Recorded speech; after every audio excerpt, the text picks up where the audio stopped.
Subscribe करें be the roller of text channel को और बेल आइकन को दबाएं टेक्स्ट अपडेट सबसे पहले देखने के लिए।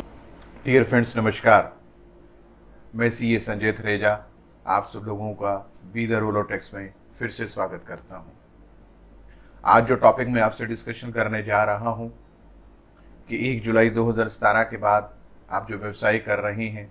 उस व्यवसाय को चलाने के लिए जब भी कोई आप खर्चा करेंगे 1 जुलाई 2017 के बाद, वो चाहे सैलरी टू स्टाफ का हो सकता है, इलेक्ट्रिसिटी का हो सकता है, पेट्रोल एंड डीजल हो सकता है, जनरेटर एक्सपेंसेस हो सकता है, पब्लिसिटी एडवर्टाइजमेंट हो सकता है, प्रिंटिंग एंड स्टेशनरी हो सकता है, तो उसका जीएसटी में क्या ट्रीटमेंट होगा। तो डियर फ्रेंड्स, आइए डिस्कशन शुरू करते हैं।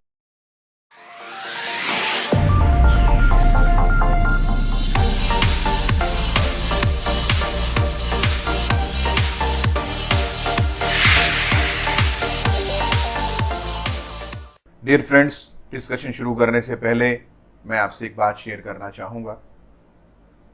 आज हम जो वीडियोस आपके साथ लगातार शेयर कर रहे हैं उनको 3.5 लाख से ज़्यादा लोगों ने अपने वीडियोस पर, अपने लैपटॉप्स के ऊपर, अपने कंप्यूटर्स पे व्यू किया है। उसके बेसिस पे लगातार उन्होंने हमसे क्वेश्चंस रेज किए हैं, जिनका लगातार मैं और मेरा स्टाफ सारे उनके रिप्लाई दे रही हैं। 9,000 के नज़दीक हमारे चैनल के सब्सक्राइबर्स हैं जिनके पास latest information as early as possible पहुंच रही है। मैं आप सब लोगों का अपना और अपनी टीम की तरफ से तहे दिल से हार्दिक शुक्रिया अदा करता हूं। दूसरी, आज जो हम डिस्कशन शुरू करने जा रहे हैं इसमें मैं दो प्रमुख पहले आपसे डिस्कशन करूंगा। पहले मैं एक्सपेंसेस के बारे में बात करता हूं और उसके बाद जो गवर्नमेंट ने नई नोटिफिकेशन लॉन्च करी है उसके ऊपर मैं डिस्कशन शुरू करूंगा। पहले मैं बात करता हूं कि 1 जुलाई 2017 के बाद जब भी आप कोई खर्चा अपनी बुक्स ऑफ अकाउंट्स में बुक करेंगे तो आपको ये देखना होगा कि क्या उसके ऊपर जीएसटी की कोई लायबिलिटी तो नहीं है। अगर है तो क्या आपने उस पर जीएसटी पेड किया हुआ या नहीं पेड किया हुआ, और यदि नहीं पेड किया हुआ तो क्या आपको अपनी जेब से एक्सपेंसेस पे जीएसटी पे करना होगा। सबसे पहले मैं बात कर लेता हूं जैसे सैलरी टू स्टाफ की या वेजेस टू स्टाफ की। अगर पार्टनरशिप फर्म चला रहे हैं तो सैलरी टू पार्टनर्स की। यदि अपने पार्टनर्स को आप ब्याज दे रहे हैं तो इंटरेस्ट टू पार्टनर्स, और बैंक से अगर कोई लोन लिया हुआ है तो इंटरेस्ट पेड ऑन लोन्स भी हो सकता है, या ऐसी कोई भी एक्टिविटीज हो सकती हैं। और यदि कोई अपने इलेक्ट्रिसिटी का एक्सपेंसेस पेड किया है, क्योंकि इलेक्ट्रिसिटी के ऊपर गवर्नमेंट ऑफ इंडिया ने उसको जीएसटी के दायरे से बाहर कर दिया है। यदि आपने कोई पेट्रोल एंड डीजल के ऊपर कोई एक्सपेंडिचर किया और उसको आप अपने प्रॉफिट एंड लॉस अकाउंट में बुक कर रही हैं, क्योंकि प्रॉफिट एंड लॉस अकाउंट पे जीएसटी एप्लीकेबल नहीं है, लेकिन अगर आपने लुब्रिकेंट के ऊपर कोई एक्सपेंडिचर किया है तो वो जीएसटी के ऊपर एप्लीकेबल हो जाएगा। इसके अलावा आपने गवर्नमेंट को स्टेचुटरी ड्यूज पेड किए हैं, मैं बात कर लेता हूँ जैसे म्यूनिसिपल टैक्सेस की या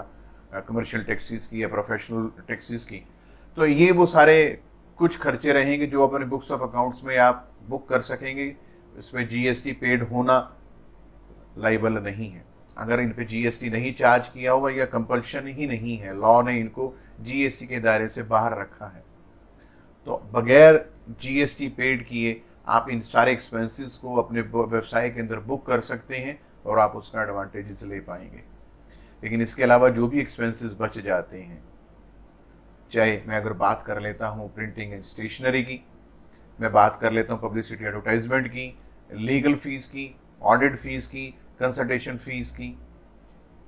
पब्लिसिटी एडवर्टाइजमेंट की, फ्रेट की, कमीशन की, गिफ्ट्स की, या इस टाइप के जो भी आपके फ्रेट की,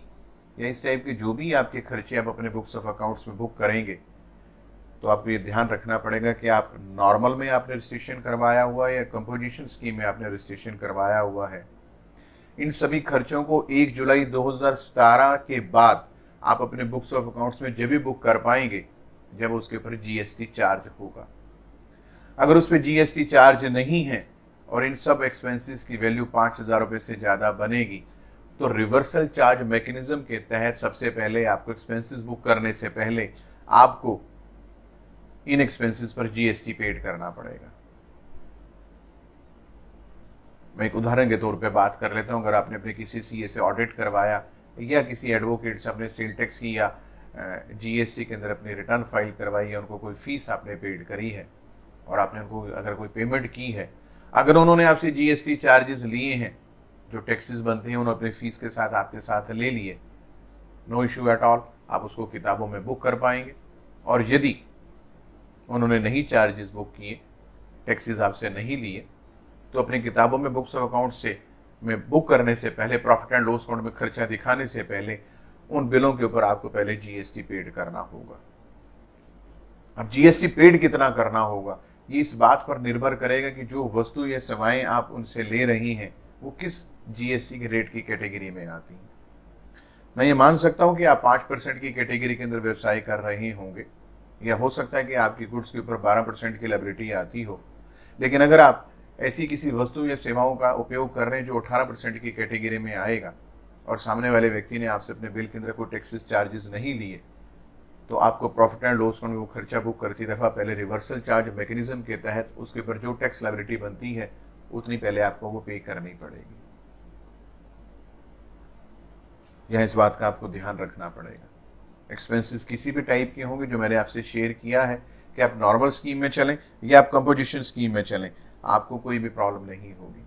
चाहे आप रेंट की पेमेंट कर रहे हैं ऑफिस की, चाहे आप गोदाम की पेमेंट कर रहे हैं, चाहे आप कमीशन दे रहे हैं, या आप रिपेयर एंड मेंटेनेंस का कोई खर्चा बियर कर रहे हैं, चाहे वो व्हीकल का भी हो सकता है, वो आपकी किसी मशीनरी का भी हो सकता है, ट्रैवलिंग एक्सपेंसेस हो सकते हैं, टूर एंड ट्रैवल के एक्सपेंसेस हो सकते हैं, एम्प्लॉयज़ को कोई आप इंसेंटिव्स दे रहे हैं उस टाइप के कोई भी खर्चे हो सकते हैं। तो इन सारे खर्चों को प्रॉफिट एंड लॉस अकाउंट में बुक करती दफा इस बात का ध्यान रखिएगा कि जीएसटी पेड होना चाहिए। ये इस बात पर डिपेंड नहीं करेगा कि आप कौन सी स्कीम में आपने रजिस्ट्रेशन करवाया हुआ है। कंपोजिशन स्कीम ये कहता है कि आपको जो भी कोई माल या वस्तु या सेवाएं खरीदनी है वो टैक्स पेड होनी चाहिए, और नॉर्मल स्कीम के अंदर भी यही चीज है कि आपका पहले टैक्स पेड होगा, और अगर टैक्स पेड होगा तो जिस महीने में आपने वो खर्चा बुक किया है उस महीने की आप अपनी जब रिटर्न फाइल करेंगे तो जो टैक्सेस आपने पेड किए हैं वो टैक्सेस इनपुट टैक्स के रूप में आपको उसका एडवांटेज मिल जाएगा। और जब भी वो वस्तु या सेवाएं आप बेचेंगे तो जो भी आप सामने वाली पार्टी से टैक्स कलेक्ट करेंगे, तो जो आपने एक्सपेंसेस में टैक्सेस पेड ऑलरेडी किए हुए इन शेप ऑफ जो आपके पास इनपुट टैक्स आ रहा है, आप अपनी आउटपुट टैक्स लायबिलिटी में से उस खर्चे को, उस इनपुट टैक्स को घटा देंगे और जो बैलेंस की फिगर है उसको आप पेड करेंगे। तो जिस महीने में खर्चा होगा उसी महीने के अंदर आपको दिखाना पड़ेगा, क्योंकि अगर आप किसी व्यक्ति से कोई माल खरीदेंगे तो वो अपने रिटर्न के अंदर उसको रिफ्लेक्ट करेगा, चाहे वो गुड्स हो या सर्विसेज हो, कि मैंने सामने वाले व्यक्ति को ये माल बेचा है या सेवाएं बेची हैं। तो इस बात का जरूर ध्यान रखिएगा। और जब रिवर्सल चार्ज मैकेनिज्म हो रहा है तो आपको अपने नाम का ही खुद बिल काटना है, उस पर टैक्स चार्ज करना और अपने रिटर्न के अंदर रिफ्लेक्ट करना है। यहाँ पर मैं आपसे एक चीज और शेयर कर रहा हूँ। मैं सेक्शन 17 सबसेक्शन 5 के बारे में आपसे बात करूंगा। वो हमको इस बात की दायरे में बांध रहा है कि अगर आपने ऐसी कुछ वस्तु या सेवाओं का सदुपयोग किया है जिसके ऊपर ऑलरेडी जीएसटी आपने पेड भी कर दिया, लेकिन आप उस जीएसटी जो आपने पेड किया उसका एडवांटेज नहीं ले पाएंगे, दूसरे शब्दों में वो इनपुट टैक्स के रूप में आगे कैरी फॉरवर्ड नहीं हो पाएगा, उसके बारे में मैं थोड़ा सा आपसे ब्रीफ में बातचीत कर रहा हूं। जैसे मैं बात कर लेता हूं, अगर आपने कोई मोटर व्हीकल या कोई कन्वेंस खरीद ली, अगर वो पर्सनल एक्सपेंसेस के पर्सनल एसेट के रूप में आपके पास आ रही है तो आप इसका एडवांटेज नहीं ले पाएंगे, चाहे उसके ऊपर जीएसटी पेड ही क्यों ना हो। हाँ, ले पाएंगे किन कंडीशंस में? अगर आपने कोई कमर्शियल व्हीकल खरीद लिया और वो आपकी गुड्स को सप्लाई के अंदर इस्तेमाल हो रहा है, तो ऐसे व्हीकल्स के ऊपर अगर आपने जीएसटी पेड किया तो उसका आपको एडवांटेज मिलेगा। या आपने कोई टेस्ट ड्राइव व्हीकल के रूप में कोई गाड़ी अपने बुक्स में बुक करी है, या कोई ऐसा व्हीकल बुक किया है जो आप ट्रेनिंग या किसी और एक्टिविटीज के अंदर आप इस्तेमाल कर रहे हैं, या आप पैसेंजर्स को ट्रांसपोर्टेशन के दौरान जो आप व्हीकल ले रहे हैं वो पैसेंजर्स को कैरी करने के लिए इस्तेमाल कर रहे हैं, तो ऐसे सारे कमर्शियल व्हीकल्स या जो व्हीकल्स हैं उसका आप अगर जीएसटी पेड करेंगे तो आपको इनपुट टैक्स मिल पाएगा। इसके अलावा जो भी आपके मोटर व्हीकल्स या अदर कन्वेंस होंगी आप उस पर जीएसटी पेड भी कराएंगे तो वो आपको सेक्शन 17 सबसेक्शन 5 इस बात की परमिशन नहीं दे रहा कि आप उसका एडवांटेज ले पाएंगे। इसके अलावा खाने पीने की वस्तुएं यदि आप खरीदते हैं, आज अपने ऑफिस के अंदर स्टाफ को लंच प्रोवाइड करवा दिया या आपने कोई पार्टी अरेंज करी है, तो ऐसे जो भी एक्सपेंसेस होंगे खाने पीने के या आउटडोर कैटरिंग के, उसके ऊपर आपको जीएसटी पेड करने के बाद भी उसका आप एडवांटेज नहीं ले पाएंगे। ब्यूटी पार्लर की हम बात करते हैं, हेल्थ सर्विसेज की हम लोग बात करते हैं, या हम लोग बात कर लेते हैं कि आपने किसी क्लब की मेंबरशिप फीस पेड करी है या हेल्थ सर्विसेज के लिए फिटनेस क्लब में जा रहे हैं, तो ऐसी सारी एक्सपेंसेस पे जीएसटी पेड होने के बावजूद भी आप उसका एडवांटेज नहीं ले पाएंगे। इसके अलावा अगर आपने एम्प्लॉयज का कोई इंश्योरेंस करवाया हुआ है या आपने कोई पर्सनल इंश्योरेंस के एक्सपेंसेस बुक किए हुए,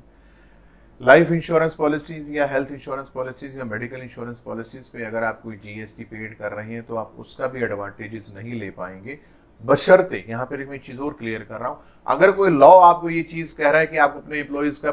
इंश्योरेंस करवाना कंपल्शन है, या गवर्नमेंट कोई ऐसी पॉलिसी इंट्रोड्यूस कर देती है कि जो भी एम्प्लॉयज आपके पास काम कर रहे हैं तो उनका इंश्योरेंस आपको करवाना है, तो जब कोई ऐसा लॉ हमें इस बात की कंडीशन लगा देगा तो जो भी पॉलिसीज पर आप प्रीमियम पर जीएसटी पेड करेंगे आप उसका भी एडवांटेजेस ले पाएंगे। इसके अलावा मैं अगर आपसे बात करूं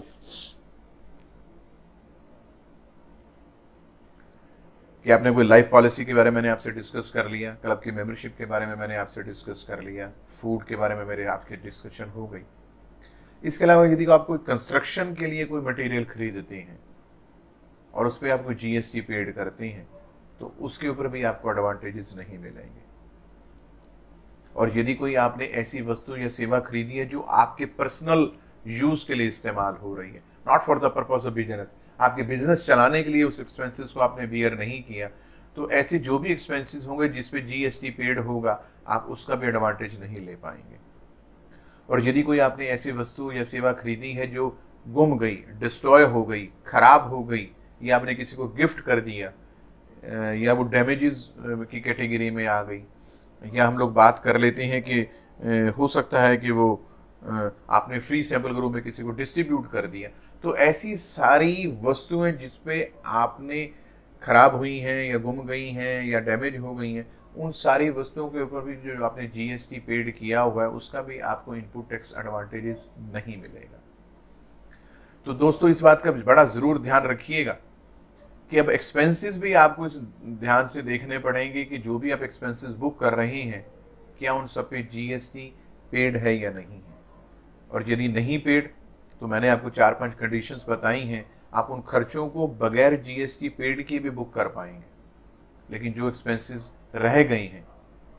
उन सभी एक्सपेंसेस पे इस बात को आपको ध्यान रखना पड़ेगा कि जीएसटी जरूर पेड, नहीं है तो आपको अपनी जेब से पेड करना पड़ेगा, वो जब भी बुक हो पाएंगे।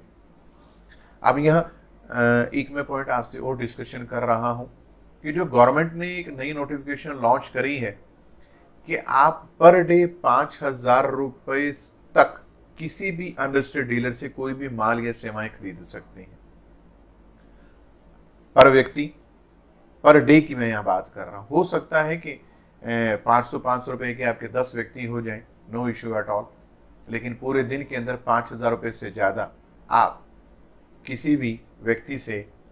कोई भी माल अगर खरीदते हैं और वो अनरजिस्टर्ड डीलर है तो आपको टैक्स पे करना पड़ेगा। यहाँ पर एक छोटा सा मैं ऐसे उदाहरण की बात कर लेता हूँ कि अगर आपने किसी प्रिंटिंग या स्टेशनरी वाले से काम करवाया और वो अनरजिस्टर्ड डीलर है, उसकी जो ग्रॉस टर्नओवर आ रही है वो 20 लाख से कम आ रही है, और आपने उसको कहा कि मेरे बिल बुक प्रिंट कर दो या मेरा कोई लेटर पैड आप प्रिंट कर दो, और वो आपको अगर 3500 रुपये का बिल बना के देता है जिसके ऊपर जीएसटी चार्जेस नहीं लगे हुए, तो ऐसे एक्सपेंसेस आप बुक कर पाएंगे, नो इश्यू एट ऑल, कोई प्रॉब्लम नहीं है। लेकिन 3500 रुपये पर डे के बारे में बात हो रही है। पर डे अगर आप 5,000 रुपये तक अनरजिस्टर्ड डीलर से कोई भी माल या एक्सपेंसेस या वस्तुएं खरीदेंगे तो आप उसको किताबों में बुक कर पाएंगे। आपको RCM reversal charge method applicable नहीं होगा। अगर मैं इसको कैलकुलेशन कर लेता हूं और मैं देखता हूं तो अगर मैं 5,000 रुपये पर डे कोई भी गुड्स एंड सर्विसेज या एक्सपेंसेस अनरजिस्टर्ड डीलर से खरीदता हूं तो दूसरे शब्दों में मैं पूरे साल में 18,25,000 रुपये तक का माल बगैर टैक्स पेड दिए खरीद सकता हूं। मेरे पे ना तो आरसीएम मेथड अप्लाई हो रहा है और ना ही मेरे पास दूसरा लॉ एप्लीकेबल हो पा रही है। तो आप यहाँ पर ये एक मैं आपको प्लानिंग भी थोड़ी सी बता रहा हूँ, एक छोटी सी टिप भी दे रहा हूँ कि आप एक्सपेंसेस करती दफ़ा इस बात का भी ध्यान रख सकते हैं कि पर डे उसकी वैल्यू 5,000 से कम हो जाए, ना तो आपको अपनी जेब से टैक्स भरना पड़ेगा और आप अनरजिस्टर्ड डीलर से उसका माल भी खरीद पाएंगे। अब ये जो कंडीशन एप्लीकेबल हो रही है, क्या ये कंपोजिशन डीलर्स के लिए भी एप्लीकेबल हो पाएगी? तो डियर फ्रेंड्स, यहाँ पर थोड़ा सा मैं आपसे ये चीज़ क्लियर कर रहा हूँ कि ये जो कंडीशन दी गई है 5000 वाली, इसके अंदर भी ये पूरी तरह से क्लैरिफिकेशन नहीं निकल कर आ रही कि क्या वो नॉर्मल स्किल के लिए एप्लीकेबल है या कंपोजिशन स्कीम वालों के लिए भी एप्लीकेबल है। डियर फ्रेंड्स, केवल इस बात का जरूर ध्यान रखिएगा कि 5000 रुपए की पर डे की कंडीशन आ रही है। हो सकता है कि सामने वाले 10 डीलर्स हों और 500 रुपए आप पर डीलर से माल खरीद रहे हैं, कोई प्रॉब्लम नहीं, लेकिन पर डे की कंडीशन आपकी 5000 रुपए की है। अगर एक व्यक्ति से आप 5600 का माल खरीद रहे हैं, 5500 का माल खरीद रहे हैं, तो आपको जीएसटी पूरी वैल्यू पर पे करना पड़ेगा। ऐसा नहीं है कि 5000 की आपको एग्जम्पशन मिल गई और बैलेंस की फिगर पे आप जीएसटी पेड करेंगे। तो कोई भी एक्सपेंसेस और माल खरीदती दफा इस बात का ध्यान रखिएगा कि वैल्यू 5000 से कम हो जाए, चाहे वो 10 व्यक्तियों से ही क्यों ना हो पाए, लेकिन पर डे 5000 से ज्यादा नहीं होनी चाहिए। डियर फ्रेंड्स, आपको हमारा ये वीडियो कैसा लगा? आप हमारे इस वीडियो को लाइक करें, हमारे चैनल को सब्सक्राइब करें, be the ruler of tax. आप बेल आइकन को दबाएं ताकि जो भी लेटेस्ट अपडेट्स हम लोग आपके लिए डाल रहे हैं आप बस टाइमली पहुंच सके, उसके हिसाब से आप अपनी प्लानिंग कर सकें। आप इस वीडियो को अपने फ्रेंड सर्कल में भेजिए। आपकी जो भी क्वेरीज आ रही हैं आप हमें दीजिए। हम लोग उस क्वेरीज का रेगुलर बेसिस के ऊपर, मैं और मेरी टीम, हम लोग सारे लगे हुए हैं कि हम लोग आपकी क्वेरीज के सोल्यूशंस टाइमली आपको दे सकें। बहुत क्वेरीज हमारे पास आ रही हैं, हम लोग भी बहुत मेहनत कर रहे हैं कि आपके सारे डाउट्स दूर कर सकें। जैसे जैसे हमें समय मिल रहा है हम लोग वैसे वैसे आपको रिप्लाई कर रहे हैं। इसके अलावा आप अपने वीडियोस को अपने फ्रेंड सर्कल में भेजें ताकि जो भी बिजनेस कम्युनिटी इस वीडियो को देख सके, जो भी प्लानिंग वो कर सके, उस संग से प्लानिंग अपनी फ्रूटफुल उनके लिए हो सके। इसके अलावा डियर फ्रेंड्स, जो भी आप सजेशंस हमें देना चाह रहे हैं व्हाट्सएप के थ्रू, ईमेल्स के थ्रू, फेसबुक के थ्रू, ट्विटर के थ्रू, आप हमें साथ साथ अपडेट करिए ताकि जो भी हम लोग आपको इन्फॉर्मेशन और निकाल के दे पाएँ, जो भी आपकी क्वेरीज आ रही हैं हम साथ साथ आपको रिप्लाई कर सकें। लॉट ऑफ शुक्रिया। Thank you friends.